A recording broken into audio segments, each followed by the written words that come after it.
nome é Jerusa, sou aluna de licenciatura em Artes Visuais da Uninter. Estou aqui para apresentar para vocês a minha quarta aula de 6 do estágio híbrido de extensão, chamado Arte Tarsila, do autorretrato ao ovo de urutu. Quem você vê na arte? Na aula de hoje, nós vamos conversar um pouco sobre o casamento de Tarsila e Oswald de Andrade, o que eles fizeram em 1923, nos anos depois da Semana da Arte Moderna. Vamos falar também sobre o prenúncio da arte antropofágica de Tarsila e a apresentação e contextualização sobre o Manifesto Antropofágico. Aliás, vamos falar um pouquinho primeiro do Manifesto Pau-Brasil, que é muito importante para poder contextualizar, para daí chegar no Manifesto Antropofágico. Então, em 1923, a Tarsila fez algumas viagens para Minas Gerais. Como a gente já comentou, ela gostava muito da cultura mineira e até chamavam ela de caipirinha, pelo jeitinho arrastado de falar. E quando ela foi para Minas Gerais, em 1923, com essa mente que ela já estava mais aberta, com movimentos da modernista mais latente, ela disse que lá ela viu as cores que gostava desde a sua infância. Eu acho que eu comentei até isso na aula passada. Ela disse que nunca usava essas cores porque os seus mestres diziam que elas eram cores caipiras e que ela não deveria usar em suas telas essas cores. Vou abrir aspas aqui, palavras da própria Tarsila. Encontrei em Minas as cores que eu adorava quando era criança. Ensinaram-me depois que elas eram feias e caipiras. Mas depois vinguei-me da opressão, passando-as para as minhas telas, o azul puríssimo, o rosa violáceo, o amarelo vivo e o verde cantante. Então, ela foi capaz de produzir uma identidade cultural própria, que assimilava as tendências da arte moderna, europeia, e ao mesmo tempo lhe dava as cores nacionais, essas cores mais vivas, né? Então, ela dizia que queria ser a pintora do Brasil, e essas cores iam tornar uma das marcas principais das suas obras. Tanto é que você vê um quadro de Tarsila, você sabe que é um Tarsila, não tem nem como discutir. E geralmente são esses quadros dessa fase, né? Que ela com essas cores mais fortes e mais arredondados. Assim como a temática brasileira, paisagens rurais e urbanas do nosso país, além da nossa flora, fauna, folclore e do nosso povo.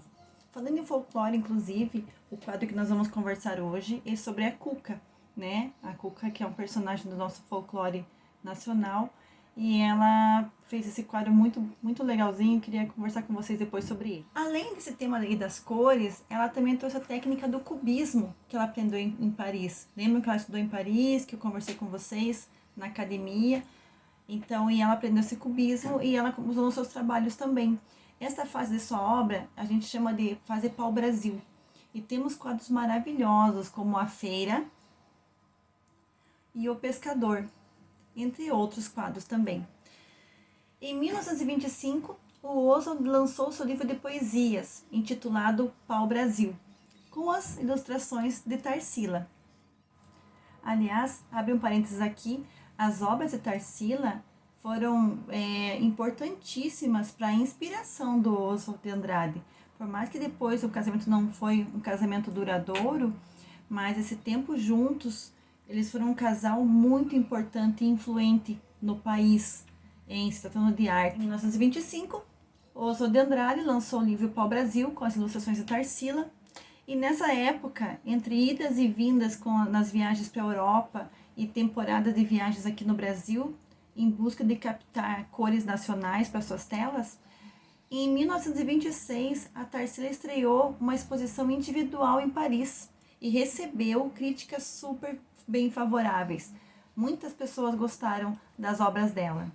E nesse mesmo ano, ela e Oswald se casaram, oficializaram a união, porque lembram que eu disse que ela tinha se casado com um médico, que era primo materno dela, e não tinha separação no Brasil, tiveram que esperar a anulação do casamento, que o pai dela consiga anulação. Então, em 1925 eles conseguiram essa anulação, e daí ela oficializou a união com o Oswald de Andrade. Depois do casamento deles, eles passaram longas temporadas na fazenda dela, lá, e nessa fazenda eles recebiam muitos artistas modernistas. Tarsila e Oswald foram um casal, como eu já falei, muito influente no universo artístico nacional. E em 1924, o Oswald lançou o Manifesto Pau-Brasil. Esse manifesto foi muito importante para o que viria depois, que é o Manifesto Antropofágico. Então eu vou falar um pouquinho do Pau-Brasil, do movimento Pau-Brasil, para vocês compreenderem. Ele é uma coisa um pouco mais explicada do movimento da Semana da Arte Moderna, porque na Semana da Arte Moderna ainda era meio crua a ideia dos artistas. E daí, com o passar do tempo, conseguiram deixar uma coisa um pouco mais destilada. Em 1924, o Oswald de Andrade escreveu esse manifesto, bem interessante, que a gente vai perceber uma das partes da Semana Moderna, o que ela queria dizer quando nós falávamos sobre eles criticarem o parnasianismo. Eu até cheguei a ler algumas obras que foram apresentadas na Semana da Arte Moderna, e li também um poema Afrodite, para vocês terem uma semelhança, né? Perceberem as diferenças, aliás.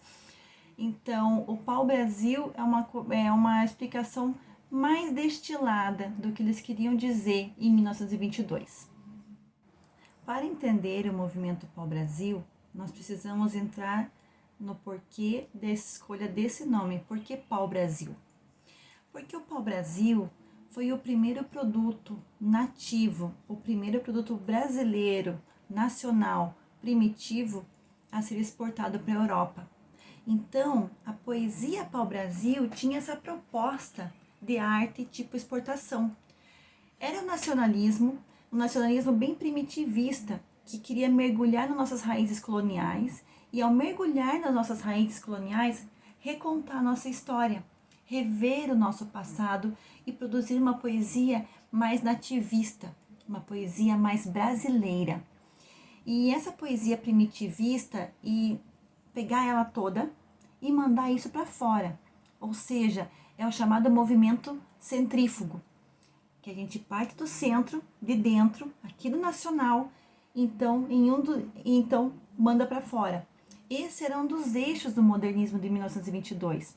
Vocês lembram que eles pegaram muitas coisas de vanguarda e colocaram nas suas obras, mas não estava muito claro ainda em 1922 então, mergulhar nas nossas raízes, pesquisar a nossa identidade, produzir uma arte brasileira que, enfim, pudesse ser levada para fora, para a Europa, para o mundo. E essa que é exatamente isso, a proposta do movimento da poesia para o Brasil. Então, sempre pensem nisso, de dentro para fora, tá? Isso é bem importante para você conseguir compreender depois o movimento antropofágico. Eu vou ler rapidamente um trechinho da poesia do movimento Pau-Brasil, tá? Preste bem atenção nas frases. A poesia existe nos fatos.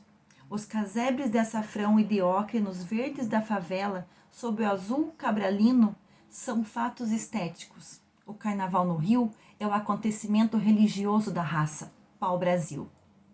A língua, sem arcaísmos, sem erudição, natural e neológica. A contribuição milionária de todos os erros. Como falamos, como somos, Pau-Brasil. Uma única luta, a luta pelo caminho.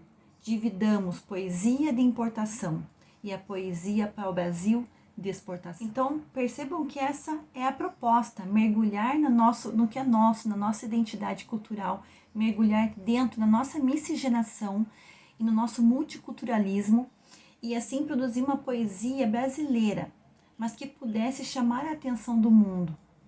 E repare na ousadia da proposta de Oswald de Andrade, porque até então o Brasil era apenas um importador. Ah, isso é legal, isso é europeu, isso é bonito, tá na moda, oba, traz pra cá, vamos copiar, vamos ser iguais, vamos fazer igualzinho, que a gente gostou. Então, é nisso que ele pensa diferente. Ok, vamos mergulhar na nossa identidade, na nossa história. Vamos adentrar na nossa multiculturalidade e produzir uma poesia nossa. E depois disso, levar para o mundo. Ora bolas. Preste atenção nesse trechinho. A poesia Pau-Brasil é uma sala de jantar das gaiolas. É um sujeito magro compondo uma valsa para a flauta e a maricota lendo o jornal. No jornal anda todo presente. Nenhuma fórmula para a contemporânea expressão do mundo. Ver com os olhos livres. Então, essa é a grande máxima do movimento do pau-brasil, do começo do modernismo. É ver com os olhos livres, sem amarras, sem os frufrus, sem as rimas, sem o classicismo. Lembra do parnasianismo que nós comentamos na aula passada? Que era tudo importado dos europeus. Então, tipo, se é clássico, se é greco-latino, se é parnasiano, vamos copiar, vamos ser iguais, vamos tentar ser iguais a qualquer preço. Não, vamos produzir uma arte nossa, vamos produzir uma arte livre, uma arte só brasileira, e mostrar, e pegar isso, e mostrar para o mundo, exportar isso para o mundo. Então, por isso que a gente fala do movimento centrífugo, é o movimento de dentro para fora, tá? Então, em 1924, esse foi o Manifesto Pau-Brasil, do Oswald de Andrade, que foi o precursor do movimento antropofágico. Eu tinha que falar sobre ele para vocês, para poder compreender o que nós vamos estudar daqui a pouquinho, sobre o antropofágico. Então, lembrem bem, pau-brasil, primeira exportação nossa, primeiro produto nosso foi exportado. O movimento pau-brasil fala de uma coisa nossa, de produzirmos uma coisa que seja aqui, multicultural, nossa, e exportar para fora. O movimento antropófago. Tupi or not tupi? That's the question. Já ouviu essa frase? É semelhante com alguma outra que você já conhece? Calma lá que nós vamos falar sobre isso agora. Em meados de 1928, estava se aproximando o aniversário de Oswald de Andrade e Tarsila fez uma obra, pintou um quadro para ele. E ela chamou essa obra de Abaporu. Eu vou até falar aqui, ler rapidinho sobre o que ela contou depois numa entrevista sobre esse quadro. Ela disse assim: Bop, um amigo deles, né, foi lá no meu ateliê e assustou-se também. E Oswald disse: isso é como se fosse um selvagem, uma coisa do mato. E Bop concordou. Então, eu quis dar um nome selvagem também ao quadro. E dei de Abaporu, palavras que encontrei no dicionário de Montoya, da língua dos índios, e quer dizer antropófago. Fecha aspas. Então, quando o Raul Bop viu o quadro e conversaram sobre isso, sobre o Abaporu, o que era, por que o nome, ele acabou indagando o Oswald sobre a criação de um movimento baseado nessa obra que ele tinha ganhado de presente. E aqui só uma partezinha minha aqui, tá? Apesar de muitos concordarem que o idealizador do movimento antropófago seja Oswald de Andrade, a verdadeira idealizadora, para mim e para outras pessoas, foi Tarsila do Amaral. Porém, como Oswald, além de homem, ele era mais reconhecido, ele fez uso desse selecionismo social de São Paulo, e enquanto Tarsila, na sua simplicidade, apenas semeava as ideias. Ela não fazia uso de grandes técnicas de valorização como Oswald. Tanto é que o movimento antropofágico teve seu fim quando Tarsila e Oswald de Andrade se separaram após uma traição, que eu vou falar sobre isso na próxima aula. Esse manifesto antropofágico foi publicado na revista de Antropofagia, número 1, ano 1, de 1928. Só que ela foi ironicamente datada, assinada no final desse manifesto, como de Piratininga, ano de 374, da deglutinação do bispo Sardinha. Essa foi uma referência a um episódio que aconteceu no século XVI, em que um clérigo católico que odiava índios, odiava mesmo, achavam que eram selvagens, que não mereciam nem tentar catequizar, porém ele podia matar tudo. E ele estava indo embora do país quando naufragou aqui na nossa costa. E adivinhem que coisa, né? Naufragaram, desceram no navio, ninguém se machucou, ninguém morreu. Quando desceram, encontraram muitos índios antropófagos. E aí aconteceu a deglutição do bispo Sardinha. O movimento pau-brasil tinha o mesmo tom do movimento antropofágico. Só que no antropofágico, o que Oswald propunha era o movimento centrípeto. Porque do mesmo jeito que a gente mergulha no que é nosso, e mostra para o mundo, nós vamos devorar o que vem de fora, e aí vem o canibalismo, a gente come o que vem de fora, A gente deglute, faz uma deglutição cultural. Esse movimento centrípeto, que é trazer o que está acontecendo fora do mundo e trazer para o Brasil, mas não para copiar, não para imitar, não para fazer igual. A gente não quer fazer igual faziam os parnasianismos, os simbolistas, os classicistas. A gente não quer fazer igual. A gente quer sim pegar esse movimento, essa coisa nova, trazer para nós, devorar, comer, absorver, degustar. E assim misturar com o que é nosso. E assim produzir uma arte única, uma arte brasileira, mas ao mesmo tempo uma arte universal, uma arte de mundo. Brasileira sim, mas em sintonia com o que está rolando no mundo. Eu tenho noção, me conheço e quero saber o que tem de fora. E isso sim eu vou pegar e vou incorporar para mim, transformar com o que eu me conheço e trazer uma coisa nova, mostrar uma outra arte. Então, é esta a proposta da antropofagia. Só a antropofagia nos une, diz no manifesto. Só a antropofagia nos une, socialmente, economicamente, filosoficamente. É a única lei do mundo, a expressão mascarada de todos os individualismos, de todos os coletivismos, de todas as religiões, de todos os tratados de paz. To be or not to be? That's the question. Perceberam o que ele fez? Inclusive, ele incorporou uma frase célebre de Hamlet, de Shakespeare, do príncipe Hamlet, que ele fala, né? To be or not to be, that's the question. Ele pega, devora essa frase famosa de Shakespeare e como um índio canibal, como um aimoré, como um antropófago, ele pega e taca um tupi ainda, fala um tupi. Ou seja, trazer o que está acontecendo no mundo, devora, deglute, absorve, processa isso. E daí, com o que é nosso, produzir nessa arte, ao mesmo tempo regional e universal. Até ouvi um professor falando esses dias, ele fala tupi, mas também fala inglês. Tem uma frase nesse manifesto que diz assim: só me interessa o que não é meu. Essa é a lei do homem, é a lei do antropófago. Então, qual é a essência disso? Que nós podemos tomar como isso? Não, Oswald não gostava de comer carne humana, tá? Mas interpreta da seguinte forma: os aimorés, a cultura dos índios aimorés, eles devoravam a carne dos inimigos, dos estrangeiros abatidos que morreram em combate. Eles queriam pegar e comer aquela carne para ficar igual a ele. Eles não queriam ser aquele índio, eles não queriam ser aquele inimigo. Eles queriam sim tirar aquilo que o outro podia lhe dar e assim ele se incorporar e se tornar melhor. Por exemplo, eu estava lendo sobre isso, fazendo uma pesquisa, né? Eles gostavam de praticar canibalismo, por exemplo, comiam o cérebro. Por que comiam o cérebro? Ele era feito, transformado em mingau e dado para as crianças. Vocês sabiam? Era feito um mingauzinho e dado para as crianças. Por quê? Porque para eles, na cabeça, no cérebro, estava a sabedoria, o conhecimento. Eu não quero ser como você, mas eu quero a sua sabedoria. Eu quero que meu filho adquira a sua sabedoria, o seu conhecimento, e assim eu incorporo e eu fico melhor.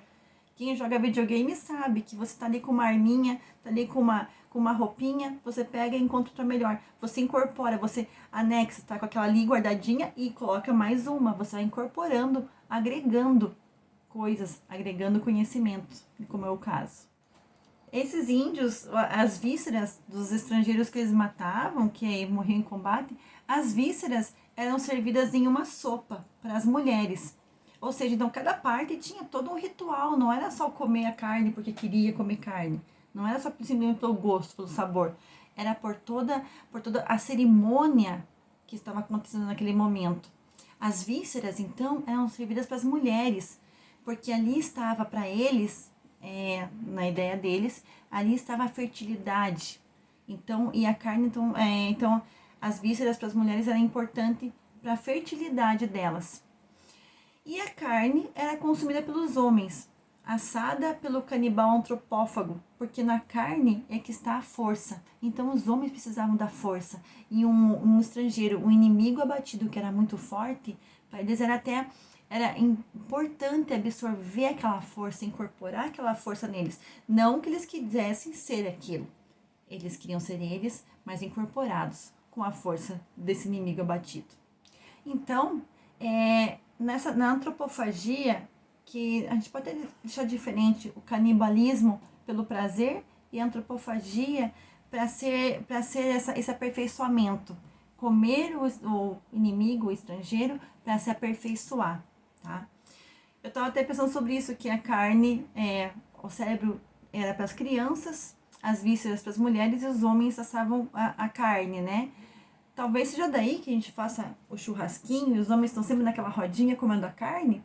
Não sei, talvez, podemos pensar sobre isso, que é bem interessante essa cultura nossa dos homens ficarem ao redor da churrasqueira. Então, brincadeiras à parte, exatamente essa a proposta dessa deglutição cultural. Agora trazendo para nós, né? Ao mesmo tempo, a gente mergulhar, conhecer nossas raízes e mostrar para o mundo a nossa força, como eu dizia no Movimento ao Brasil. Mas também não quer dizer que a gente não possa pegar o que vem de fora, misturar com o que é nosso, com essas raízes e transformar nessa coisa diferente, nessa coisa nossa, brasileira, né? Na Semana da Arte Moderna, como eu comentei no começo, eles não tinham muito claro esse pensamento. Era ainda um germe esse pensamento. Só que daí, ao longo dos anos, ele foi ficando mais claro, depois do desdobramento da Semana de 22, e o pau-brasil, então, propôs esse movimento centrífugo, de dentro para fora, de mostrar o Brasil para o mundo, e a antropofagia propôs esse movimento centrípeto, de trazer o mundo para nós. E quando você mistura esses dois elementos, este e este, você tem o quê? A brasilidade, a nossa característica brasileira. Por exemplo, pare e pense em tantas coisas que a gente pega de fora e mistura e transforma numa coisa só nossa. Que é um exemplo bem besta, bem simples. A pizza doce, que é uma coisa que ninguém no mundo consome, a pizza doce. E aqui no Brasil tem pizza de prestígio, de Romeu e Julieta, pizza de brigadeiro, e ninguém no mundo inteiro não faz isso. O que acontece? Nós gostamos da pizza, nós queremos a pizza que foi inventada lá fora. A gente pega, traz essa pizza, mistura com a nossa personalidade própria e transforma no quê? Numa pizza doce. Outro exemplo, o sushi. Sushi doce. A gente também pegou, isso pegando um exemplo bem chulo, bem simples, tá? A gente pega uma cultura, transformou e criou uma coisa nossa, diferente. A religião da Umbanda também é outro exemplo disso, dessa antropofagia, que a Umbanda é uma religião brasileira. O que acontece? Nós pegamos a Nossa Senhora do catolicismo, misturamos com a religião africana, misturamos. O que aconteceu? Nossa Senhora virou Iemanjá, Nossa Senhora dos Navegantes, né? Iemanjá, Jesus, Oxalá, São Sebastião, Oxóssi, se não me engano. Então a gente criou uma mistura e criou uma religião nossa, mas com várias referências de fora. Esse é um exemplo também de antropofagia, de como nós somos antropófagos, é uma coisa bem nossa. Agora vamos falar de movimentos, outros movimentos que tiveram essa pegada. Por exemplo, isso aqui eu li, achei bem interessante, a Bossa Nova.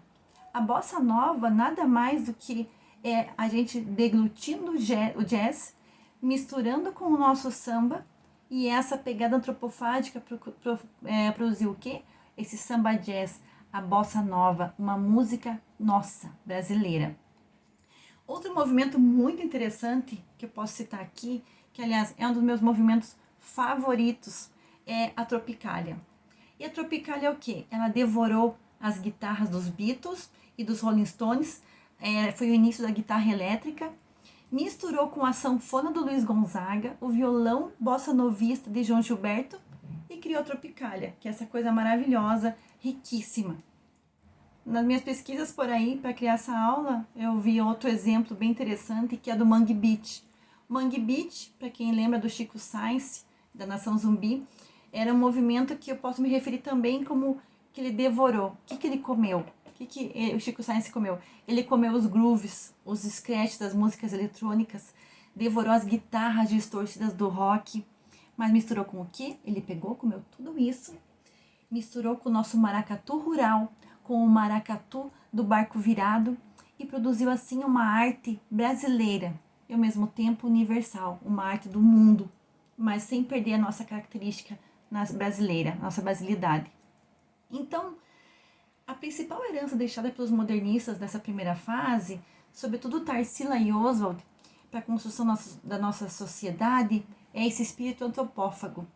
Então, acho que isso é muito relevante. E se você parar a pensar, você vai perceber o quanto nós somos antropófagos e a importância que Oswald e Tarsila, esse casal que era muito bom juntos, fizeram a importância que eles tiveram para nossa arte e para a sociedade de uma forma geral. Uma pena é que no campo das artes visuais, a antropofagia se limitou muito às obras de Tarsila do Amaral mesmo. Além do Abaporu e do quadro A Negra, que nós já conversamos aqui, acho que foi na primeira ou na segunda aula, em vários sentidos, esses quadros já se antecipam a essa fase antropofágica, que inclui outras telas, como por exemplo, o sapo, o touro, o sono, o lago, a boneca, estância, a lua, a floresta, a rua, o sol poente, antropofagia, cartão postal, a cuca e o urutu, entre outras. Em sua maioria, essas obras foram produzidas entre 1928 e 1929. Vamos falar sobre o quadro A Cuca, de Tarsila. Então, ela mandou uma carta para a filha dela, lembram da Dulce, filha do primeiro casamento?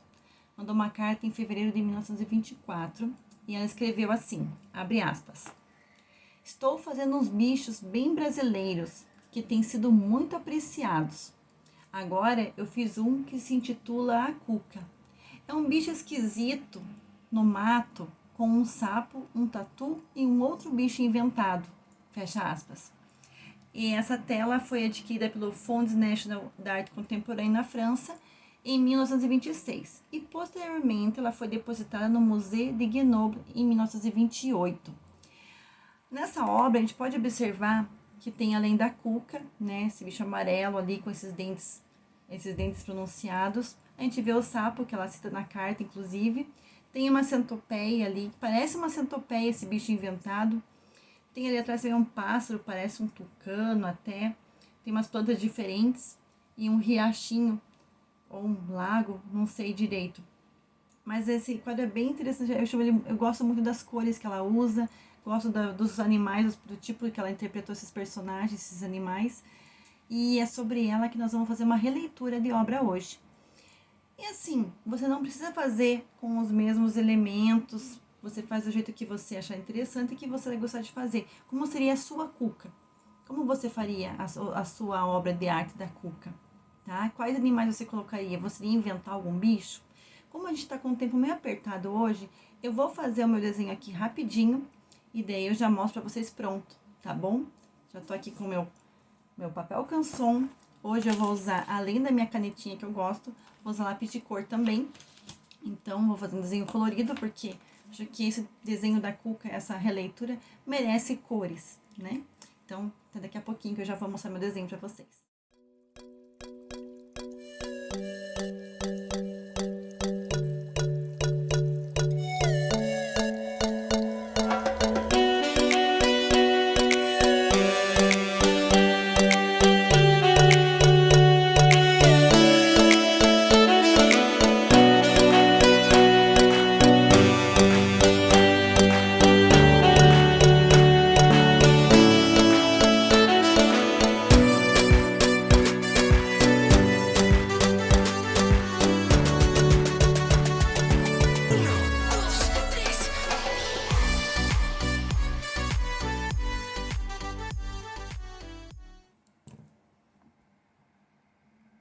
Então, eu não gosto muito de colorir meus desenhos.